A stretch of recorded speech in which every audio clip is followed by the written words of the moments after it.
உங்களுக்காக போய் எல்லா இடத்துலையும் வீடியோவாக பார்த்து எடுத்துகிட்டு வந்திருக்கேன், ஷேர் பண்ணுறேன். ஓகே. நாடியம்மன் வந்து ஃபஸ்ட்டு கேட்டது அவங்க அண்ணன் கிட்ட, ஐயனார் கோவில் தான் இது. ஸோ இவங்க கிட்ட தான் வந்து அவங்க அடைக்கலம் கேட்டது ஃபஸ்ட்டு. இவங்க வந்து எனக்கே பத்தலை இடம், ஸோ உனக்கு எங்கேருந்து நான் தரது அப்படின்னு சொல்லிட்டாங்களாம். ஸோ இவங்ககிட்ட வந்து ஃபஸ்ட்டு கேட்டுட்டு அதுக்கு அடுத்து யார்கிட்ட போனாங்கன்னு நான் காமிக்கிறேன் வீடியோவில். ஸோ இதுதான் ஐயனார் கோவில், பார்த்துக்கோங்க எப்படி இருக்குது. ரெண்டாவதாக வந்து கேட்டது அவங்க அண்ணன், ஃபர்ஸ்ட் அண்ணன் பெருமாள் கிட்ட தான் கேட்டிருக்கிறாங்க. அது செகண்ட் அண்ணன் ஐயனார், இவங்க ஃபர்ஸ்ட் அண்ணன். தெரியுதுங்களா?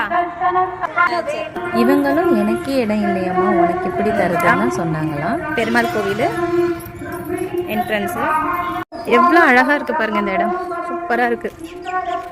அடுத்ததாக அவங்க மூணாவது வந்து கேட்டது இவங்க அவங்க அக்கா திரௌபதி அம்மன் கோவில், இங்கே தான் வந்து அவங்க கேட்டது. இதுதான் நாடியம்மனோட பேர் ரெடி ஆகிட்டு இருக்கு.